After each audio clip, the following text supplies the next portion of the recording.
Oh, not in the summer. We've got this summer off. Don't you know we're in the summer? And I turn off that microphone.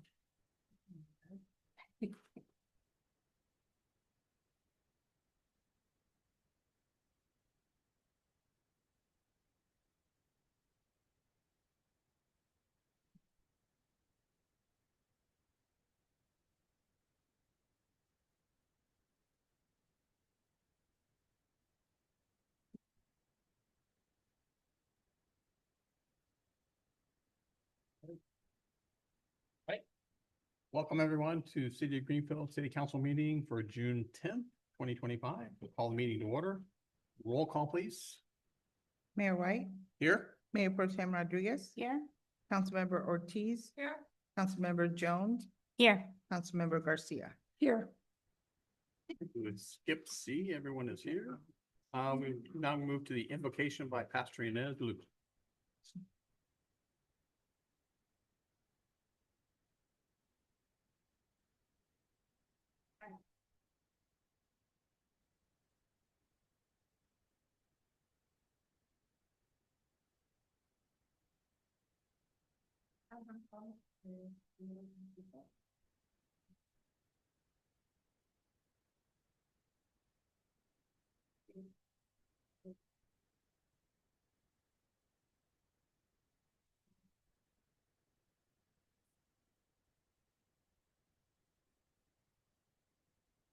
Primera de Timoteo 2, del 1 al 2. Exhorto ante todos a que se hagan acciones de gracias a todos los hombres, por los reyes y por todos los que están en eminencia, para que vivamos quieta y reposadamente en toda piedad y honestidad.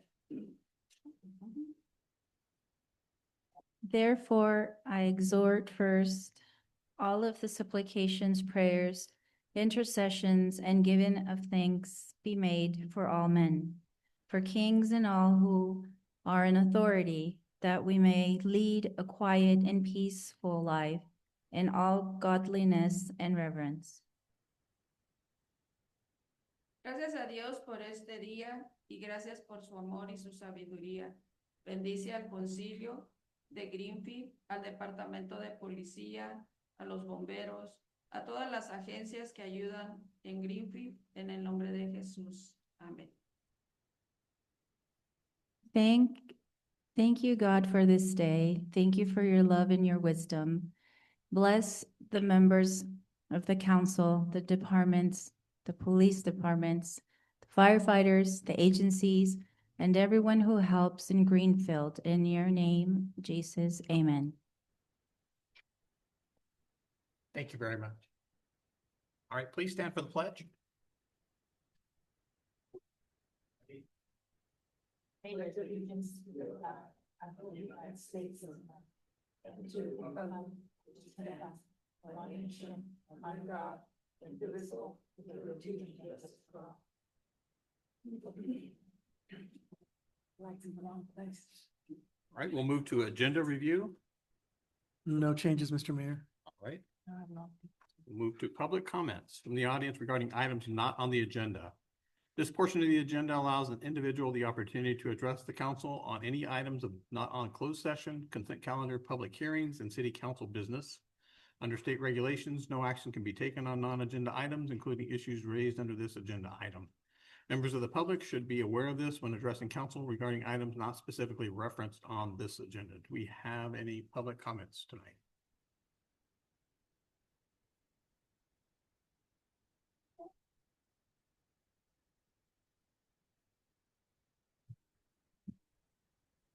Good evening, Mayor, council members, and city manager. My name is Jessica Ballesteros, and I stand before you tonight, saddened and deeply disappointed. Another June has arrived, and yet again, this new city council has chosen to overlook Pride Month. No flag raising, no proclamation, no recognition, just silence. That silence speaks volumes. For many of us in the LGBTQ+ community, June is more than a month. It is a time of visibility, remembrance, and celebration. It is a time that we reflect on those who came before us and the work that still lies ahead. It is a moment when cities across the country raise flags and voices in solidarity, not just in grand gestures, but in simple public affirmations that say, "You belong." But here yet again, we are met with absence, with inaction, and that sends a painful message that our lives, our contributions, our history are not worth acknowledging. We are not asking for special treatment. We are asking to be seen. We are your sons and daughters, your brothers and sisters, your coworkers, your neighbors. We are your teachers, nurses, public servants, students, and seniors. We are parents raising children in this very community. We are not abstract. We are here and we are proud of who we are. But when our city government fails to acknowledge Pride Month, even with something as simple as flag raising or a proclamation, it implies that our pride is something to hide, that our existence is something to be debated instead of embraced, and that, council members, is deeply hurtful. I urge you to please do better. I urge you to be the kind of leaders who affirm dignity, inclusion, and equality, not just with words, but with action. Let's raise the pride flag. Let's issue a proclamation. Let's send a message, not just to the LGBTQ+, but to every resident that this city truly believes in serving all of its people. Alongside Angela Soto Ceros from the epicenter of Monterey County, who took the initiative to reach out to Supervisor Chris Lopez for a strong letter of support, his voice combined with mine, and others of proud members of the Greenfield community and the unified strength of the epicenter of Monterey County and Salinas Valley Pride sends a powerful message to the council. Now is the time to stand boldly with every member of the community. This Pride Month, we ask for action, visibility, and unwavering support for all the LGBTQ+ individuals, because every voice matters, and together we create lasting change. Because Pride isn't about politics, it's about people. And we are here, we are proud, and we deserve to be seen. Thank you, and I have the copies of Supervisor Chris Lopez's letter of support that I handed out. Thank you for your time. Thank you very much. Do we have anyone else in chambers?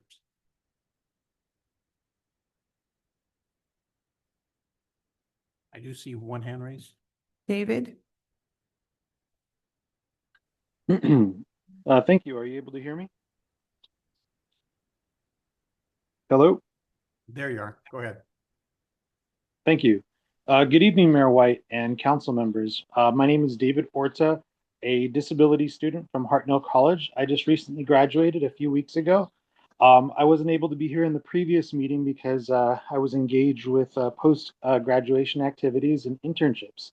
But I did want to attend here today because, as you all probably already know, I'm one of the operators of the ACLU Arts and Science Lab, and it has been 46 days since our community lab serving DSPS students and adults was abruptly shut down by city staff with police presence, an action Mr. Perez, Jesus Perez, the Parks and Rec manager, claimed was approved by City Manager Paul Wood.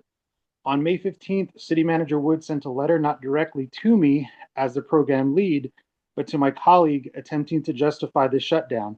The letter contains significant factual inaccuracies and misrepresentations that demand public correction. The city manager falsely claimed our business license was expired in January. We actually have the current and renewed license, and it's valid for all of 2025.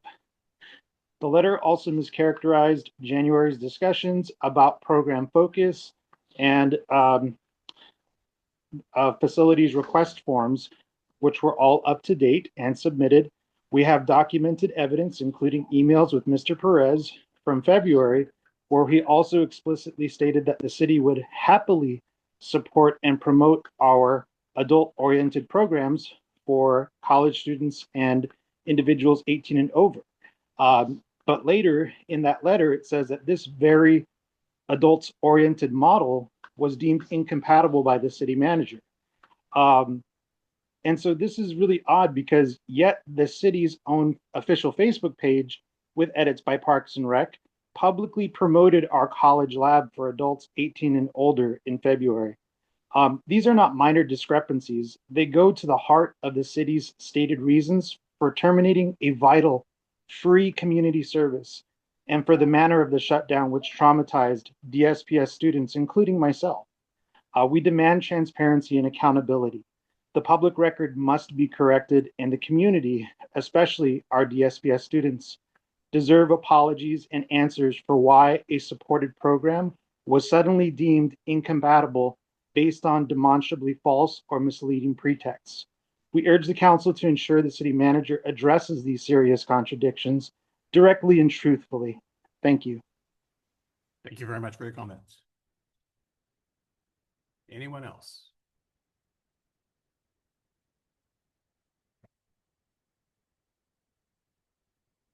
Seeing none, I'll move it on to comments from city council. Yes, of course I do. No, I just really wanted to make sure to acknowledge all our students that promoted and graduated recently from preschool, Head Start preschool. I did go to the TK. Our middle school, I attended that one. We had our high school, and then I also want to appreciate and thank and appreciation goes to all those who worked on the Sober Grad. Such an important event for our students. Let's see, graduation, and also just the Rosas Park on Third Street in Apple. My little grandnephews and nieces think that that's their park because that belonged to their Tia Pauline. My Tia Pauline Rosas used to live there. And so we gave them the history, so they think that's theirs now. So I just want to say thank you to everybody who's working really hard to make our city look good. Thank you. Thank you very much. Ortiz? Good evening. I also just wanted to take the time to congratulate all our graduating classes here in the city of Greenfield. I did see some videos of the Sober Grad, which looked like they had a really good turnout, and really want to show appreciation for the people that put that on. It takes a lot of time. And just recently now we're starting to get a lot of updates from staff regarding different things that are going on. So just want to say thank you to our staff for getting us that information that we've been asking for. That's pretty much it. Right, thank you. Mayor Pro Tem? Yes. First, I want to thank the community member. I'm sorry I didn't take your name down that spoke about Pride Month. I promise that was on my list of things to talk about today because I realized that we are in June, and I'm ashamed to say that it was Team Soledad putting their flag up that made me think of it. It wasn't something that I, thought of on my own, but it was a reminder that we have not done the proclamation that we did last year. We did have one last year in the month of June, and I would like to see that back. And what I was going to ask tonight was for us to also raise a flag, like our fellow cities have done for Pride Month. And I don't know if we have to poll everybody and see if everybody's on board with that or how that would work, but I would like to ask that be something that we discuss.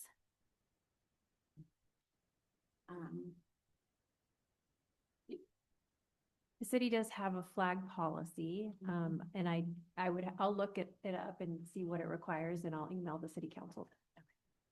Thank you. Yes, thank you. I also did just want to say something briefly about the fear in our community currently surrounding ICE activity. I received communications from residents today about fear that there was activity in our city, rumors that there may have been activity. I did reach out to Chief Mixer and he responded back right away and try to dispel that so that anything that is misinformation and just rumors that are not true can stop quickly, because the last thing that we need is more fear spreading in our community. And I just want to say that I personally stand with everybody exercising their right to peacefully protest the injustice that we're seeing a lot right now, and to just advocate for everybody to learn their rights and exercise their rights fully. And lastly, also just congratulations to the class of 2025. That's all.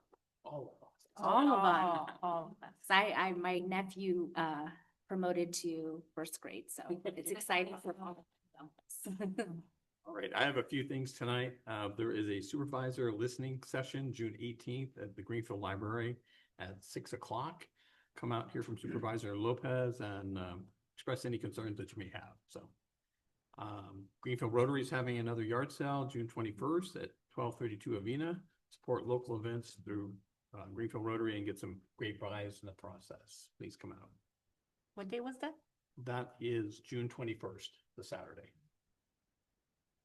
Gazebo Market is still happening every Saturday from 9 to 3. Great time to go out and see friends and pick up some items from many local vendors there.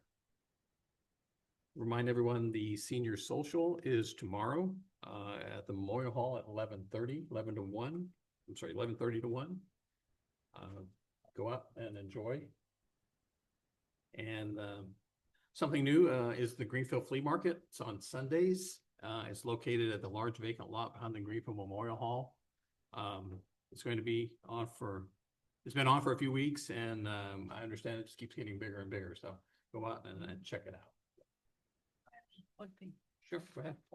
I'm sorry, I forgot about this, but just if any of you are some Sons of Anarchy fans, we do have the gentleman who played the character of Happy Lowman, and he will be at the National Steinbeck Center on Saturday, the 21st.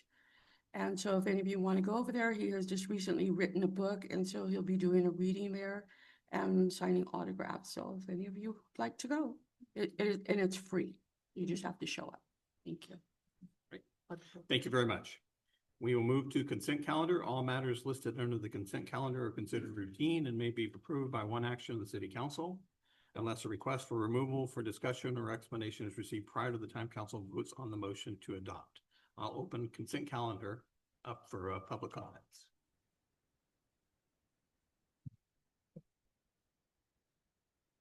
Seeing none, I'll bring it back to council. Anything? If not, I'll entertain a motion on consent calendar. Move to approve. Need a second? I second that. Either way. Moved and seconded. All in favor signify by saying aye. Aye. Opposed, motion passed. Thank you. We'll now move to J, presentation Greenfield Youth Council recognition.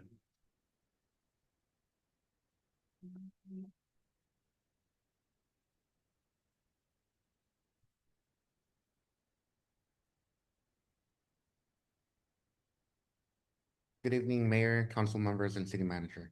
My name is Braulio Fabian Zamudio, and I'm part of the Community Engagement Department. I'm here this evening on behalf of Jose Chavez, who unfortunately could not join us tonight. I'm honored to share a few words highlighting the incredible work of the 2024-2025 Greenfield Youth Council. In just their second year, these exceptional young leaders have continued to lay a strong foundation for the future of youth engagement in Greenfield. One of their major accomplishments this year was the Asset Mapping Project. In partnership with Dr. Lovell from CSUMB, the Harnell College Foundation, and neighboring youth councils, our youth explore the question, what resources do young people know about in our community? And what more would they like to see? As a result of their thoughtful work and collaboration, the Youth Council secured a 10,000 sub-grant, which will be used to expand opportunities for youth here in Greenfield. Throughout the year, our youth leaders have also played a visible role in many of the city's signature events, including National Night Out, the Easter celebration, 4th of July festivities, and the Harvest Festival. At the Harvest Festival in particular, the Youth Council took on a leadership role, coordinating over 70 volunteers, organizing breaks and lunches, and managing assignments throughout the day. Another memorable moment was the private tour of the state capitol, where staff from Assembly Speaker Robert Rivas' office provided an exclusive behind-the-scenes look at how our state government functions.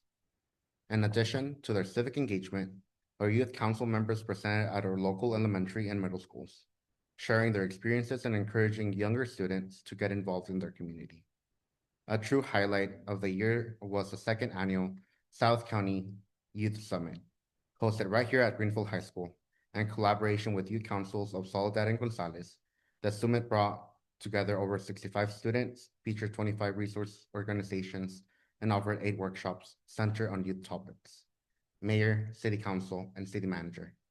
On behalf of the Community Engagement Department, we sincerely thank you for your continued support and belief in our Greenfield youth. Programs like this would not be possible without your leadership and investment. And to the Youth Council, thank you.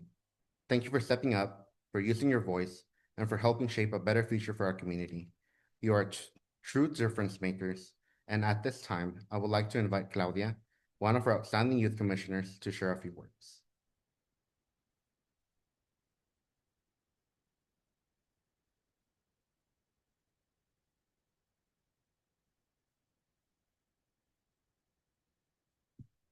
Good afternoon, and on behalf of the entire Youth Council, I want to say a big thank you to Paul Wood and Bob White. Your support and belief in our work has meant so much to us. Thank you for your investment in the council. We've been able to keep pushing forward and growing, and most importantly, continue building up youth voices in our community. A special thank you also goes out to our amazing boss, Jose. Without him, the youth council honestly wouldn't be what it is. He supported us through everything, encouraged our ideas, and wasn't afraid to keep it real with us when we needed it. His leadership has made a huge impact on all of us. We also want to thank the council members sitting before us today. Your support and your presence means the world. And to Fabiola, thank you for always having our backs and helping us stay organized, on track, and motivated. We really appreciate you. This is my second year on the youth council, and even though it has been a big time commitment, I've never once regretted joining. This group is all about uplifting one another, inspiring our peers, and reminding youth that our voices matter and that we are a part of the change. One of our biggest accomplishments this year was hosting the second annual South County Youth Summit right here in Greenfield alongside Gonzalez and Soledad. We held workshops like Finance 101, voting education, and mental health, and so many more. The whole event was about empowering youth with the tools and knowledge to take control of their futures. Even though the Youth Council is still growing, I know this team has many exciting plans and a strong vision for the youth of Greenfield. With your continued support, we're ready to keep showing up, learning, and making a difference. Thank you all again for your time, support, and belief in us. Thank you.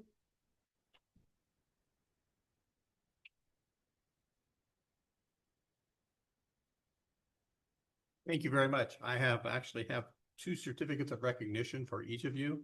The first one is from the city of Greenfield. The second one is from Robert Rivas, Speaker of the Assembly. I'm going to read the first one here. The certificate is proudly presented to Giselle Ybarra in honor of your exemplary dedication and invaluable contributions to the Greenfield Youth Council. Your unwavering commitment to leadership and civic engagement and the pursuit of excellence has left a lasting impact on our community.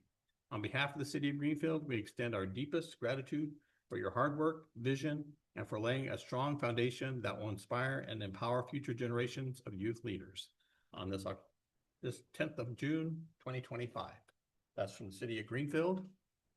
And from Robert Rivas's office, I understand their representative couldn't make it tonight to his previous engagement, but Robert Rivas, Speaker of the Assembly, certificate of recognition presented to Giselle Ibarra, recognition of your service on the Greenfield Youth Council on behalf of the 29th Assembly District and the state of California State Assembly. Thank you for your commitment to youth advocacy and community engagement. May you continue to inspire change in our community. So I have two certificates for each of you. So Giselle, if you could come up.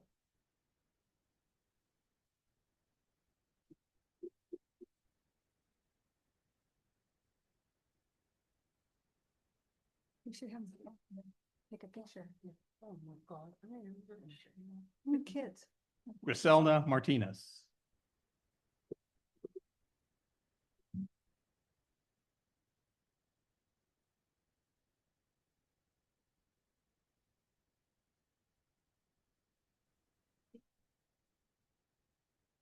Sarah Perea.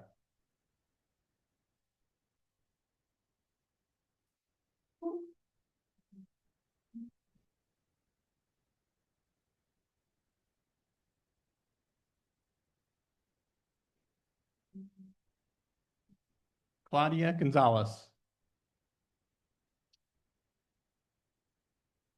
I'm gonna move up there. You guys can see.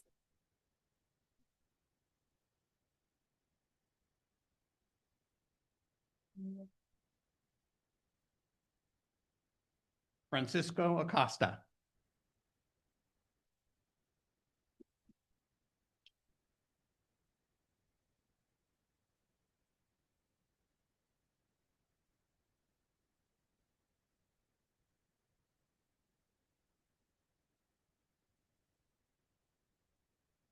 Ira Garcia.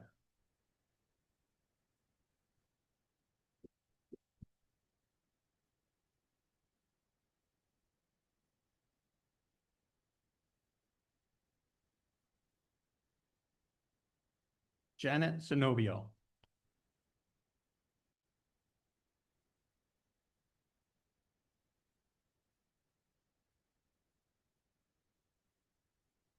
It all get picked.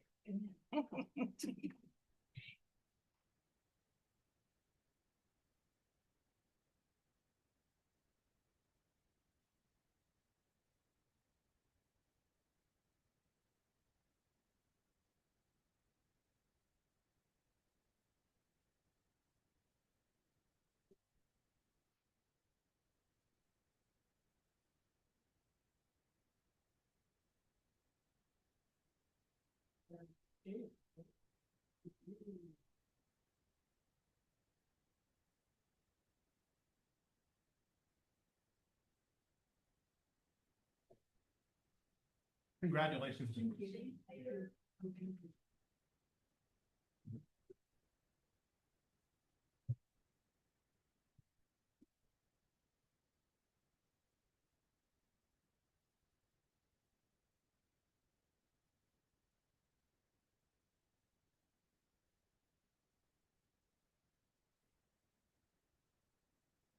Thank you very much. All right, we'll move on to presentation, Harvest Festival update. Hello, can everybody hear me? I'm on Zoom. Yes, go ahead. Okay. Sorry, I couldn't make it in person today. Feeling under the weather. So I'm gonna share my screen and hello, Mayor and City Council. Thanks for having me. This is a very brief update, but I thought I'd share what I can for now.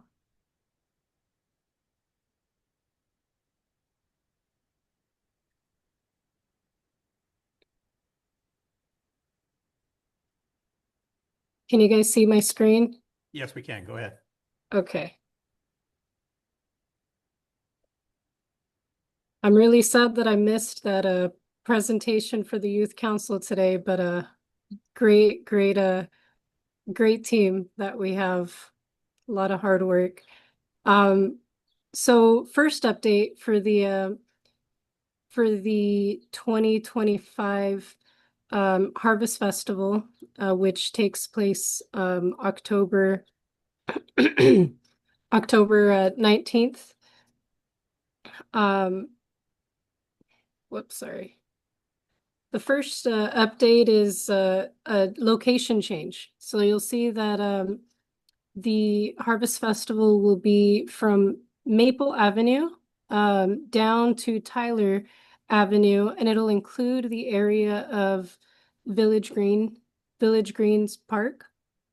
A huge reason for this was to have less of an impact on the MST routes, which every year has been an issue with communication or people not sharing it with the community as well, on both sides, then community members missing the bus or something like that. So although there are some bus stops in this area, it's not really in the center of town. So less, we'll be able to have less of an impact down here. Also, there's a lot more parking in this area. We hope to speak with the the school district, the high school, South Monterey County Joint High School District, to discuss parking in that area to see if that would allow us to alleviate any parking issues in the future that have always been related to this Harvest Festival. Another update would be that it will be back to a one-day festival. We did try the two-day festival, and that did put a lot of strain on the department. So we believe that the one day is the way to go, as we have done in the past. Another the budget for this year is $38,000. Another update is we're working with local organizations who have expressed interest in supporting the festival. So this will definitely take a load off of staff as well. And not only that, but it'll allow us to work closer with organizations who have shown interest. Also, we hope to continue the Greenfield Harvest Festival scholarship opportunity for high school youth, which is led by the Youth Council and advertised by the Youth Council. This was an opportunity that was brought up by the first youth commissioners to have this scholarship opportunity. And last year it was a great success. So we hope to increase our reach with that and support local high school students.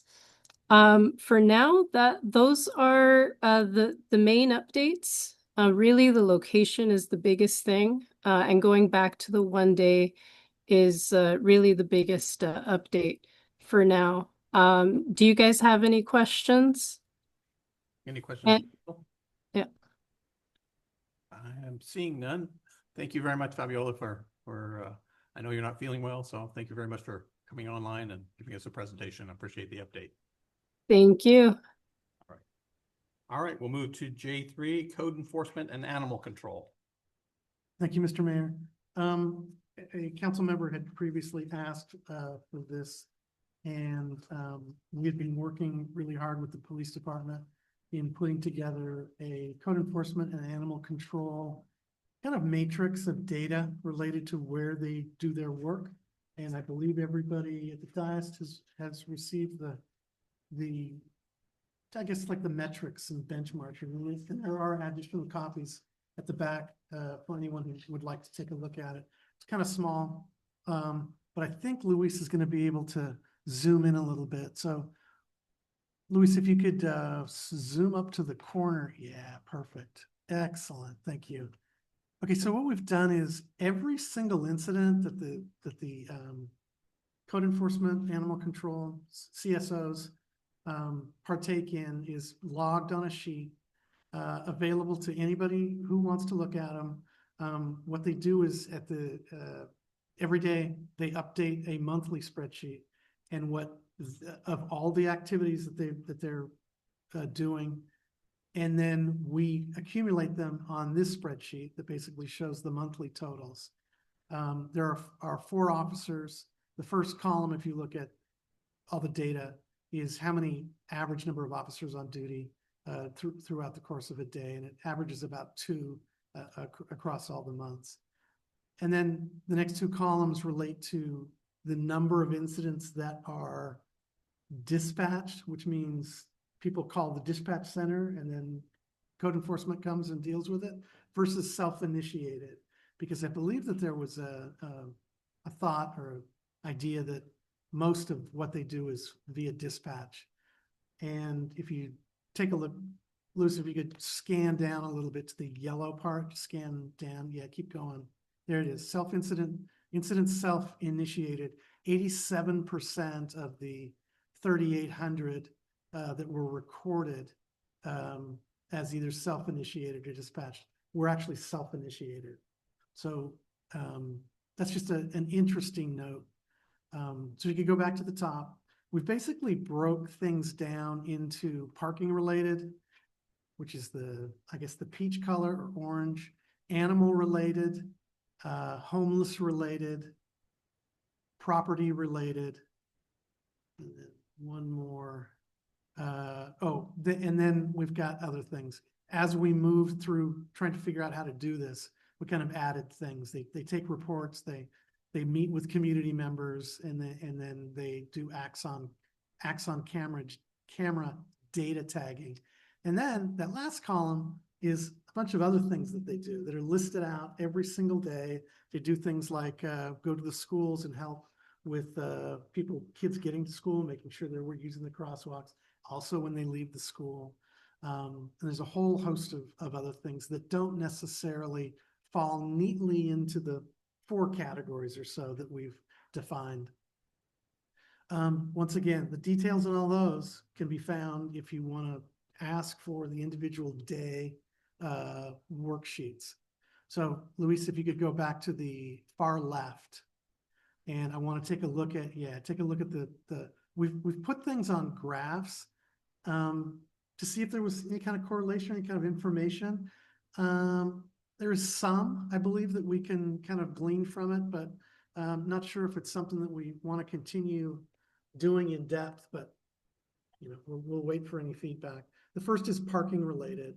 So there are a number, if you also look down at the data table in the bottom left-hand corner, you'll see the trends by functional area.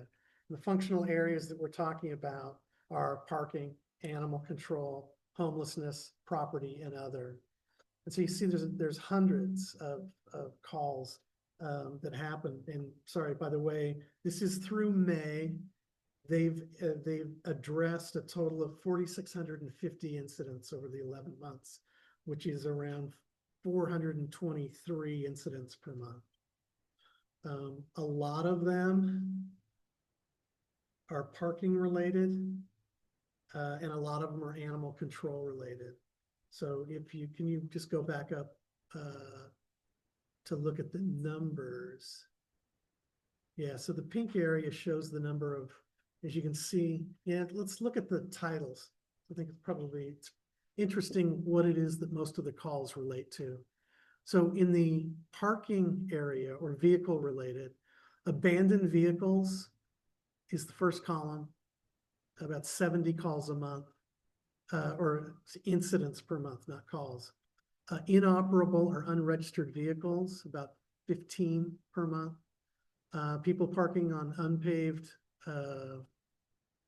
in unpaved places, about 14 per month.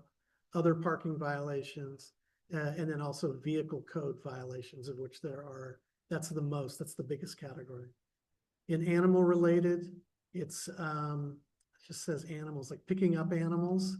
That's about 75, per month that they deal with. Some of these run over 100 per month. Doing other animal control related items such as cleaning out the kennels, cleaning, feeding, exercising, taking trips to the freezer for deceased animals, taking animals to the shelter. You see the number of incidents there. And then we've got homelessness. They're either doing welfare checks or they're doing homeless enforcement.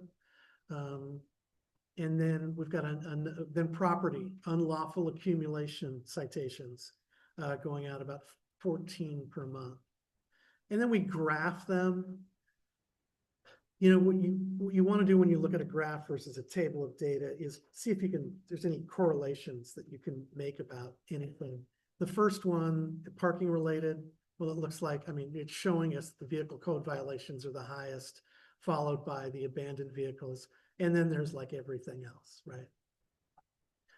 Animal related, the number of animals that they're picking up or they're dropping off or they're everything dealing with live animals, by far is the biggest issue or incidents that they deal with, followed by kennel work and then taking animals to the shelter.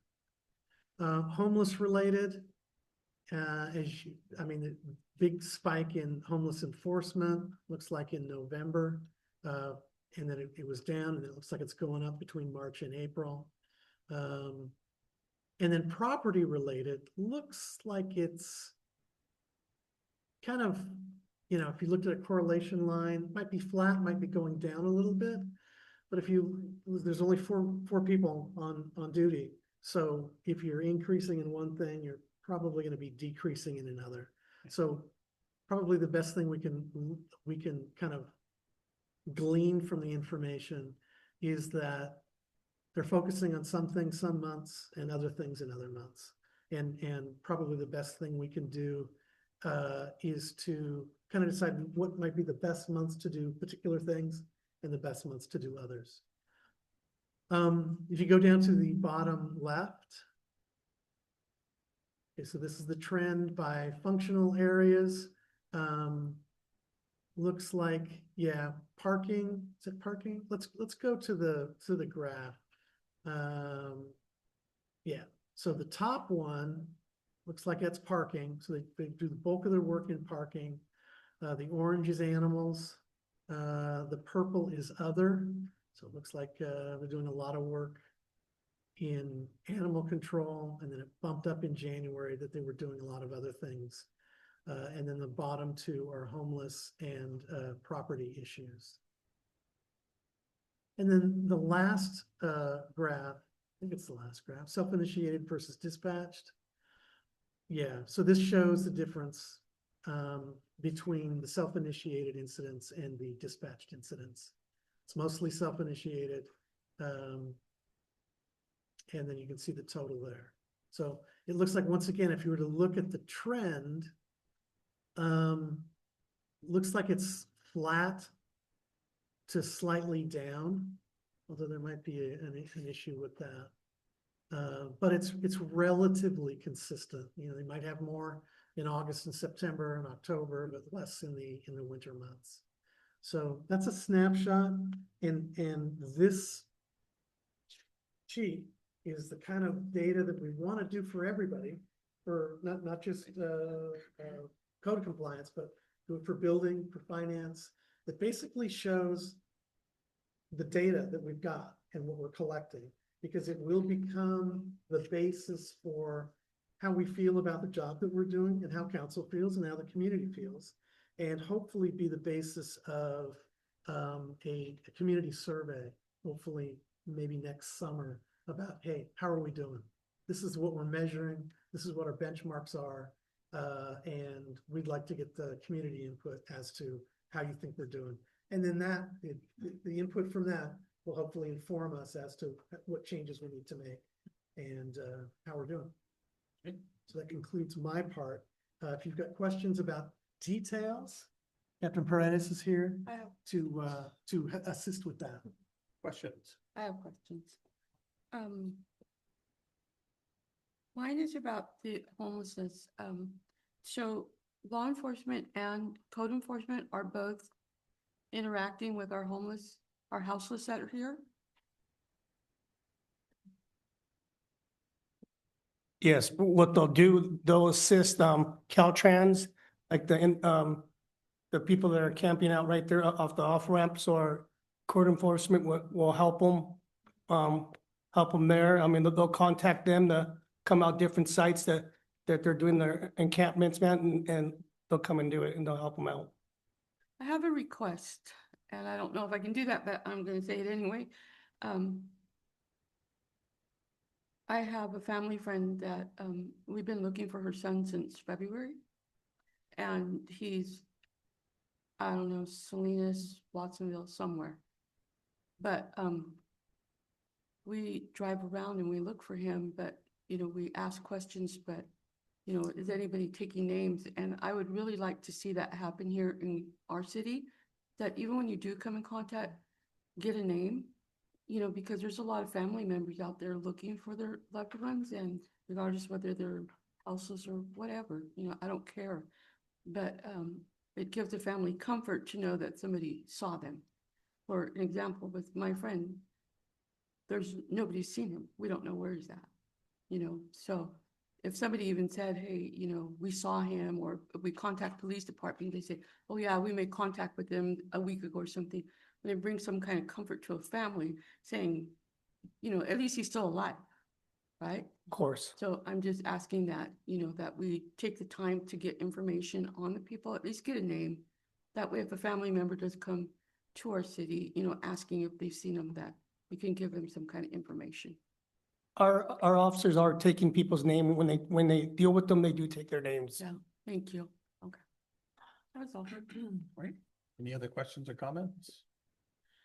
I just want to say I'm happy to see the parking related issues being addressed. We have such a parking issue around town that, you know, getting the abandoned vehicles and inoperable vehicles off the street will pick up parking for the ones that are active. So thank you very much for giving us this information. I know it's a presentation, but there is somebody's handwritten.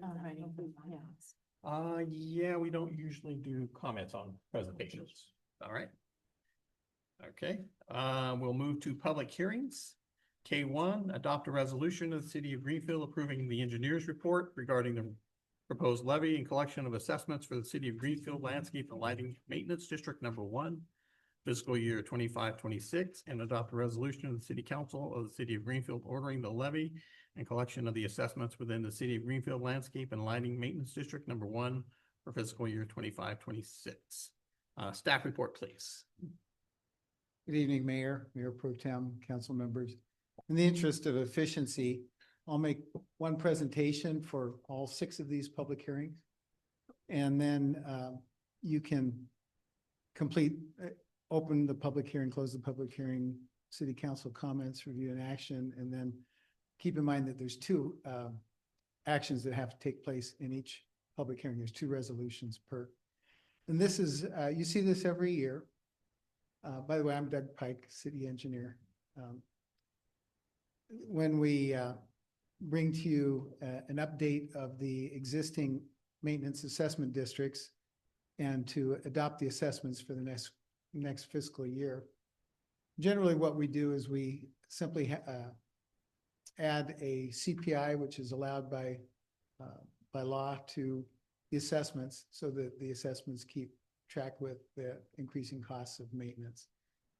And then we also declare what the projects are for the next fiscal year within these maintenance assessment districts.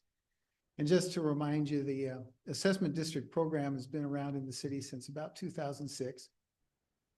It's widely used throughout the state of California, especially small cities and medium cities, and some large cities are very heavy into this. It's become a preferred option in most cases to homeowners associations because the items that we maintain are of public safety interest: streets and storm drains, and then lighting and landscaping, which includes public green spaces and parks. And it's typically more cost-effective and efficient for municipalities to take responsibility, make sure that that maintenance is done, as opposed to homeowners associations where that can be spotty or different depending on the homeowners association and their activity and their function. So we have tonight 6 maintenance assessment districts. 3 of them are lighting and landscaping assessment districts. 3 of them are streets and storm drain maintenance assessment districts. And those of you that live in town see those assessments on your tax bill. And if you were to take that total of those 2 and divide it by 12 monthly, you'll find that it's typically less than an average homeowners association fee. The proposal for this for these staff reports and public hearings and what's been presented both at the intent meeting that we had about a month and a half ago and then this public hearing is that we, for assessments, simply adopt the CPI of 2.7% and apply that, which is the allowed increase. And then by way of projects, we're caught up currently with streets and storm drain maintenance projects. So there's no proposed contracts at this time. We just went through a round of those.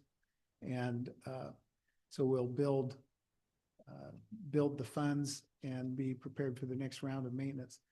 But we do have a significant project for the lighting and landscaping maintenance assessment districts. About every 5 years, we hire a landscape architect to go through all the green spaces for these 3 maintenance assessment districts, find issues that are beyond maintenance, that are repairs, restorations, improvements. We own fences. We've got street trees, irrigation systems, and it might include some hardscape within the parks, trees that uplift, tree replacements, but also sidewalk replacements that the trees may have uplifted.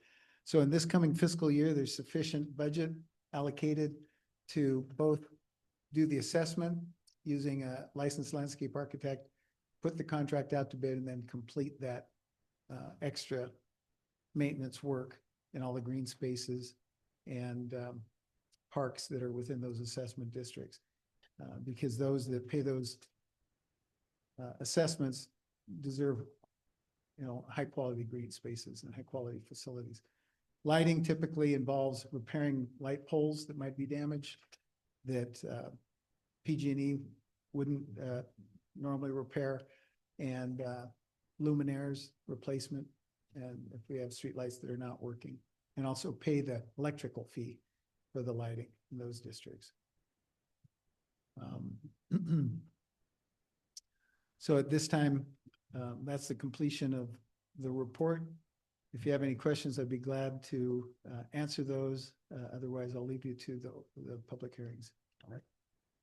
Let's go ahead and do the public hearings, and if there's any questions, we'll let you stand by there. So I'll go ahead and open the public hearing on K1. Public hearing is open. Do we have any comments on this?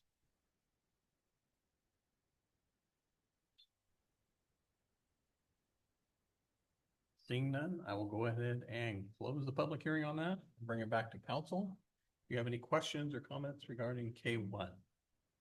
When it says district number 1, it's not referring to the 4 districts, right? No, Okay. they're numbered and then they're identified in the report by the subdivision that they're in. Okay. So, yeah. Thank you. Right.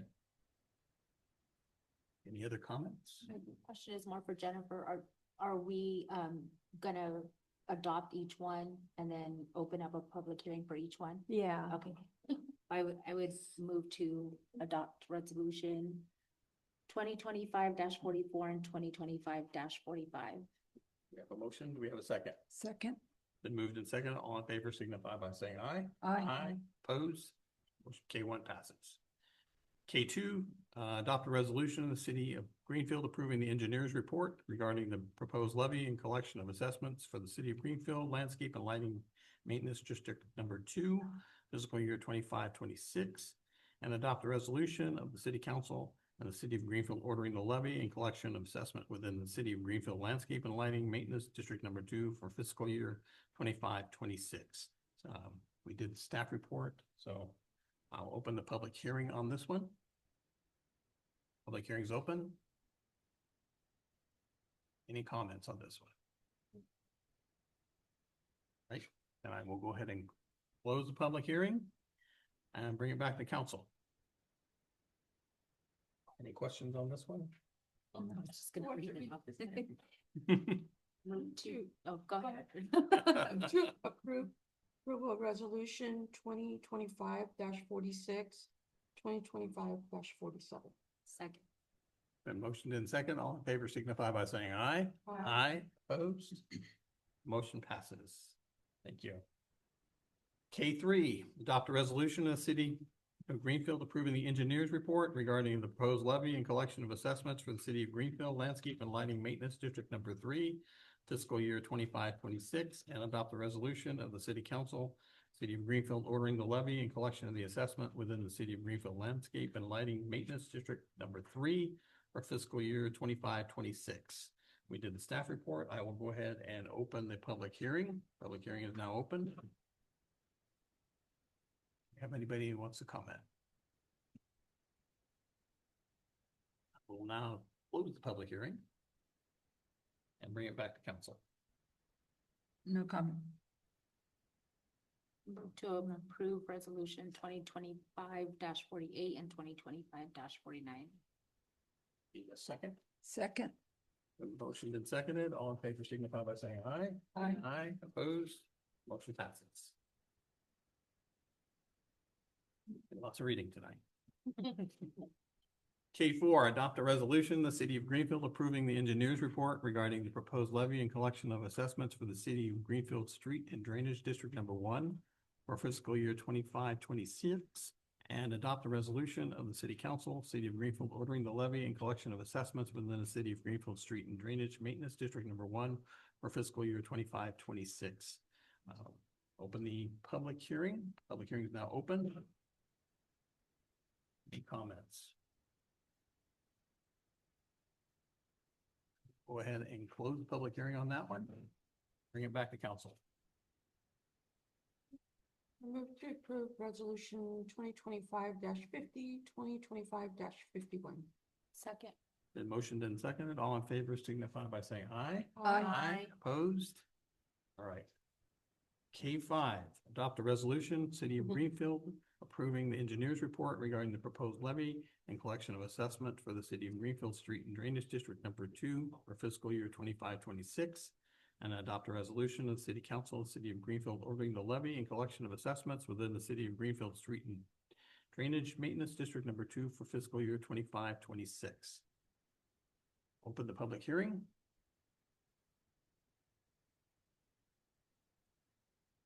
Close the public hearing. All right, bring it back to council. No comment. Move to approve resolution 2025-52 and 2025-53. I need a second. I second that. And motion is seconded. All in favor signify by saying aye. Aye. Aye, opposed. Motion passes. Thank you.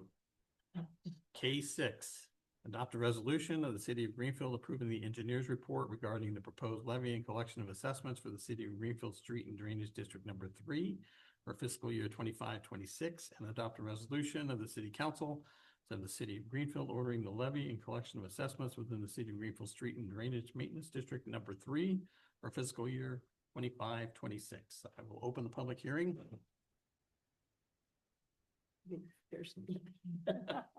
And close the public. All right, and bring it back to council. I move to approve resolution 2025-54, 2025-55. Second. The motion's been seconded. All in favor signify by saying aye. Aye. Aye, opposed. Motion passes. City Council business. L1, a resolution of the City Council of the City of Greenfield adopting a list of projects for fiscal year 25-26 funded by SB1, the Road Repair and Accountability Act of 2017. Staff report, please. Thank you. This is another item that comes before council every year about this time. We are blessed to get a money from a funding source called Senate Bill 1, has a name, which is the Road Repair and Accountability Act of 2017. And it comes from a fund, these acronyms are used in my world, but if you hear them, you'll at least know where they came from. A fund called the Road Maintenance and Rehabilitation Account, RMRA.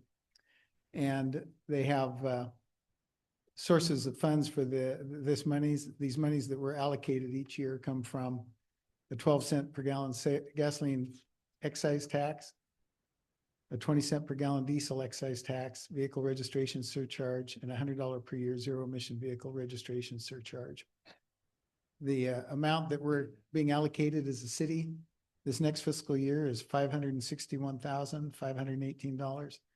And that amount is steadily increased by basically a CPI each year since the act was initiated in 2017. And we're required by the state to be accountable for these funds. So at the beginning of the fiscal year, we declare our intended projects, and that's what this resolution does. And then by December 1, I go on the CalSmart system and I give an accounting in cooperation with the finance folks here at the city, how we're doing, the monies that have been expended and how we're progressing on the projects. So this resolution is to designate the 2 projects for next fiscal year. Project number 1 is funding for street maintenance crews and associated administrative staff. This is a project that it repeats each year. It helps fund the crews at the city that do pothole repairs, striping, their vehicles and their equipment, their tools, and whatever local street and road maintenance and repair services that they need to perform. Project number 2 is pavement repair, pedestrian and bicycle improvements. So that can be general for any specific use and applied to any one of several CIP projects that we have this coming fiscal year that meet that description. But specifically mentioned here also is to finish up a project from last fiscal year's SB1 funds, and that's the Walnut Avenue pedestrian bicycle safety improvements between 3rd Street and 13th Street, which you've noticed it's getting near to complete. There's a little spot on the near the Caltrans on-ramp on Walnut that needed some redesign because of some unique out-of-spec slopes in the Caltrans right of way, but that should be resolved shortly. It's in review by Caltrans, the design modification. We should be able to get that complete within the next 2 months. That concludes the staff report. I'd be happy to answer any questions. Thank you very much. I'll open it up for public comments.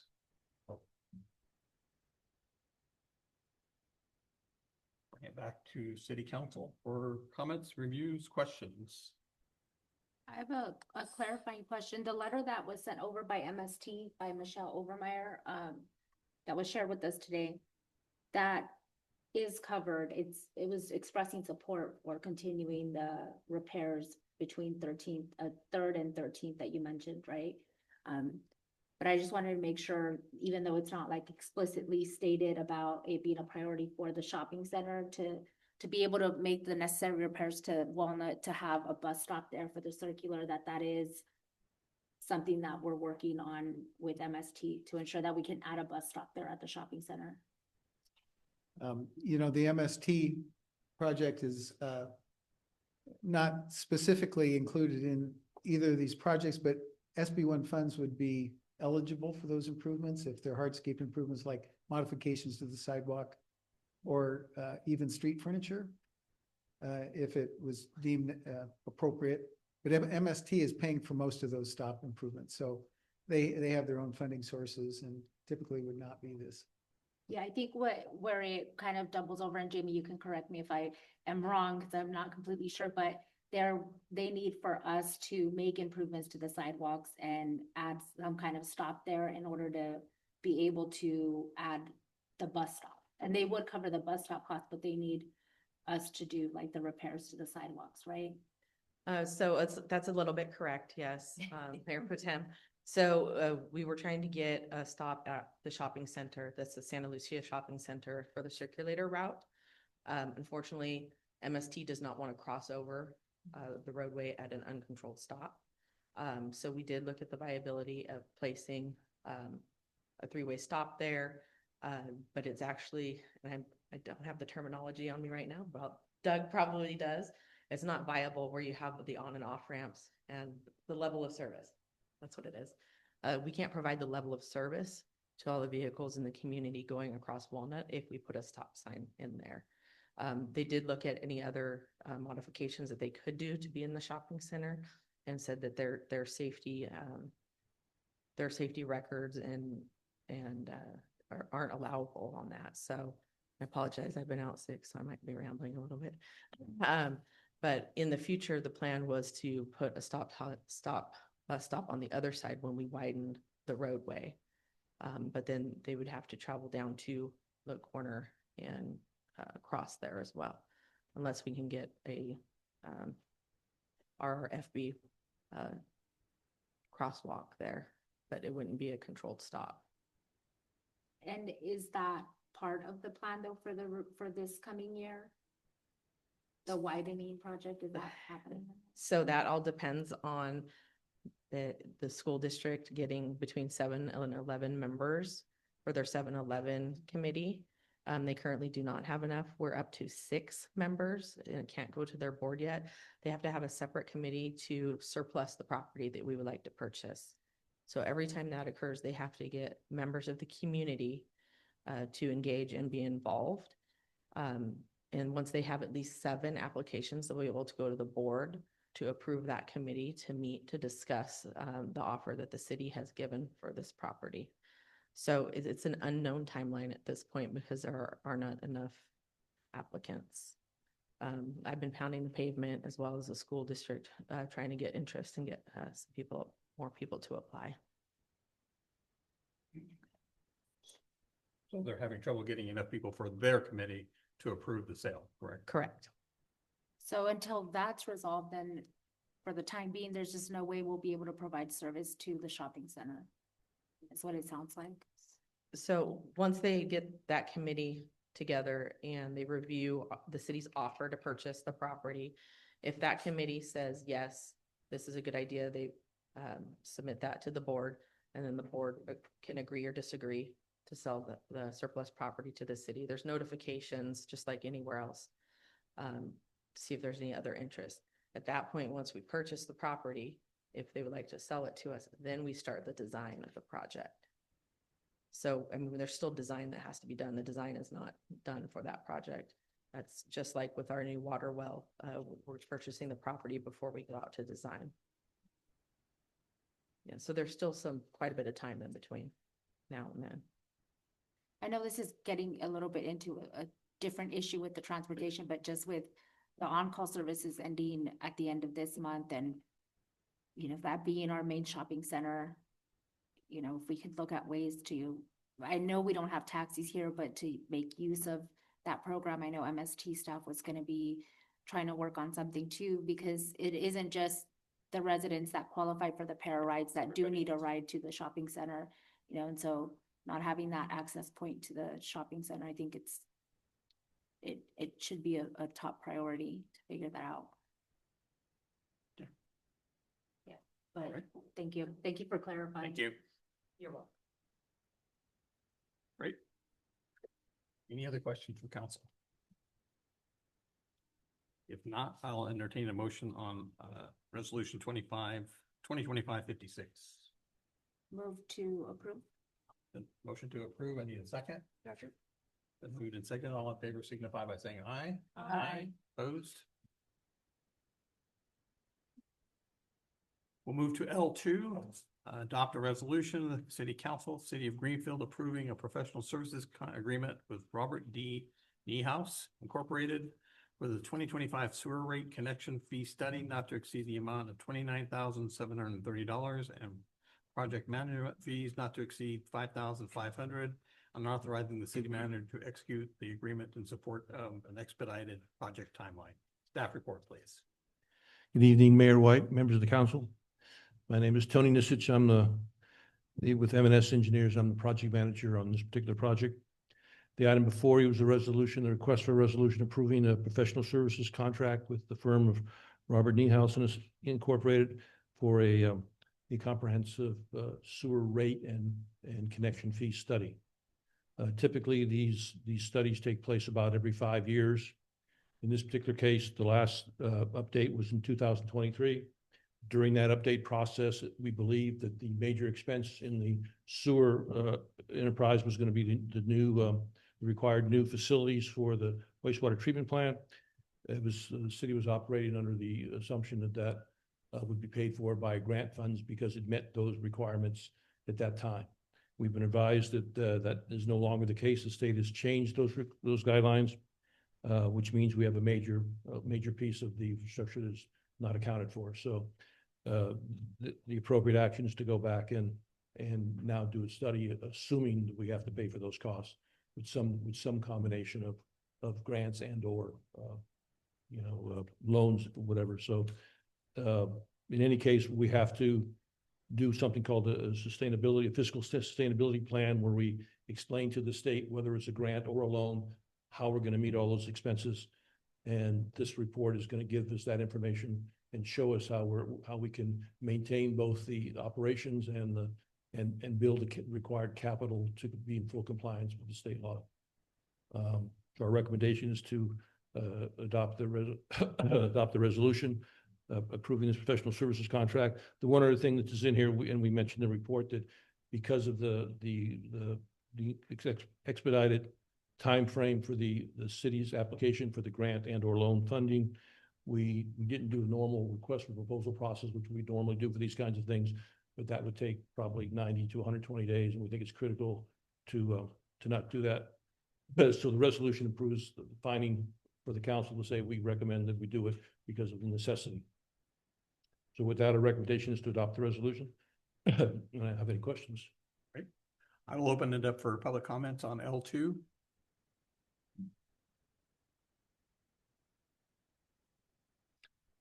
Seeing none, I'll bring it back to council for questions, review, comments. Tony, the rate study, do we have a dollar amount that we're going out for, or? Yes, it's in there. It's not to exceed 29,730 plus management costs about 5,500. The amount that we're going out for the study, then the amount.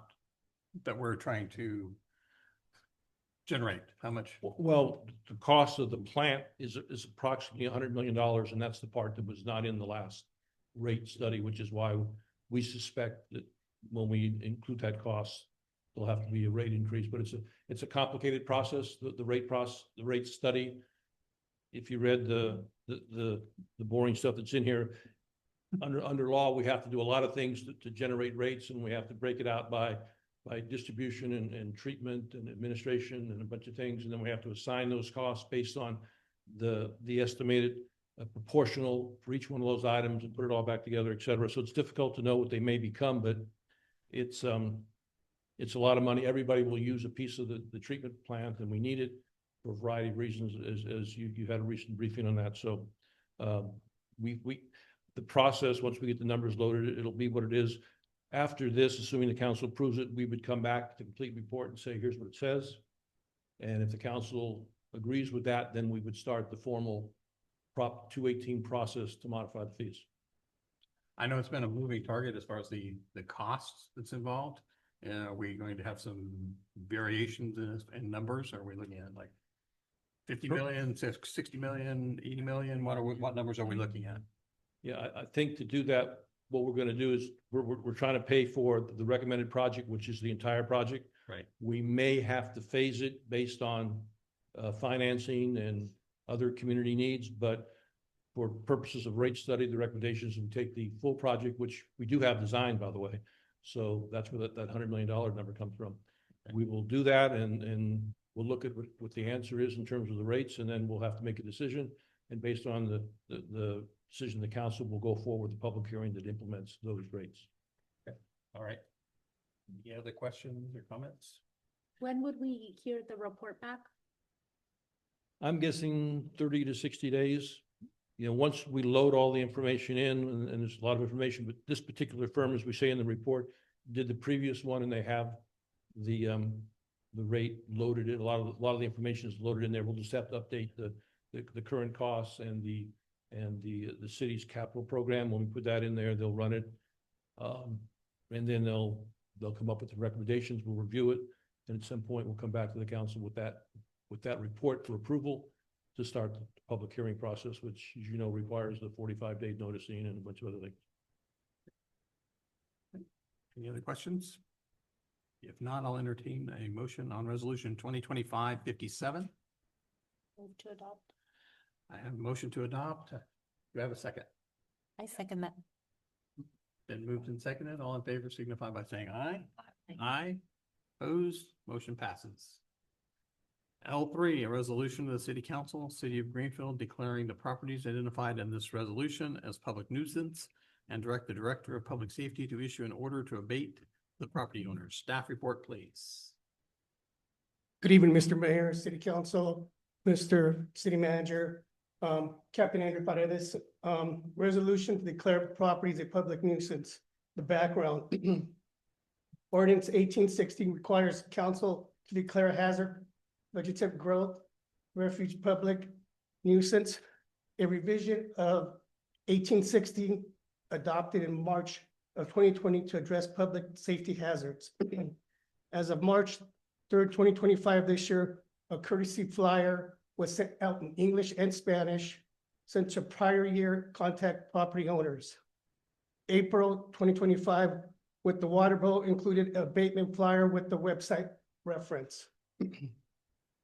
March 21st, 2025, a Facebook post in Spanish and English notifying of the fire season, and as of May 1st, the abatement deadline.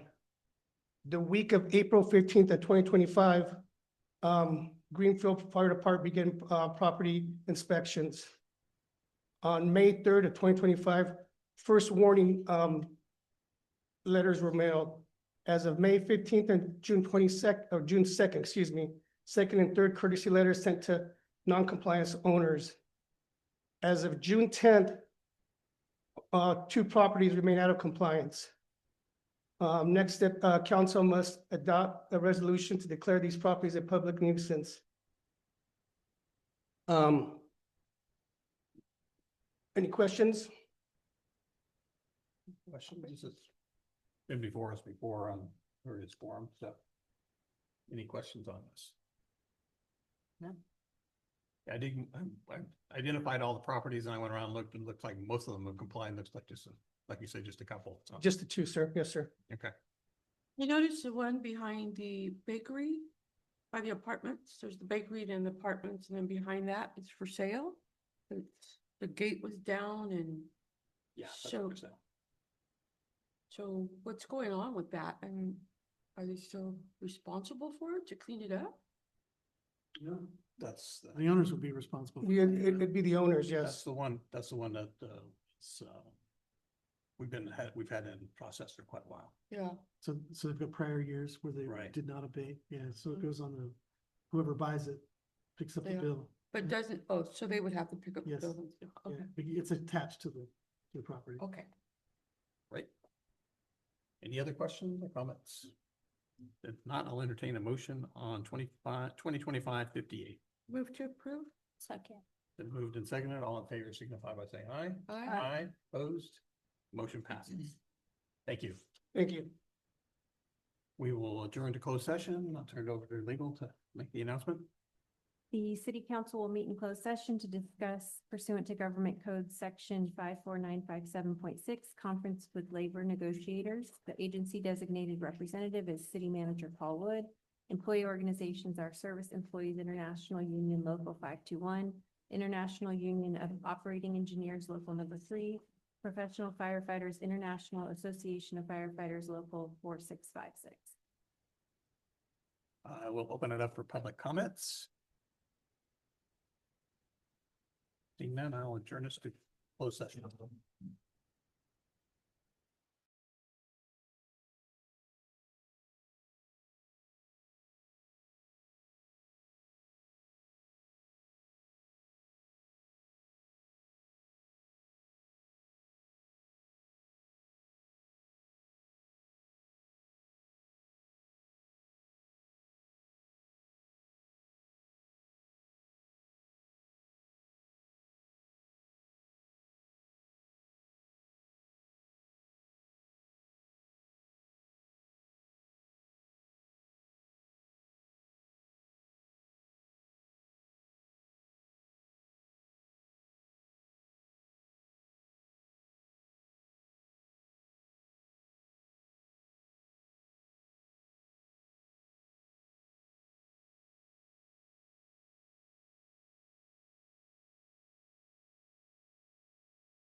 Okay, we're good.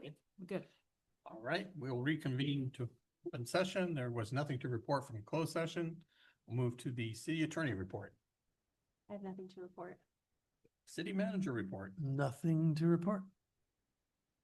Meeting is adjourned. Thank you, everybody, for job well done.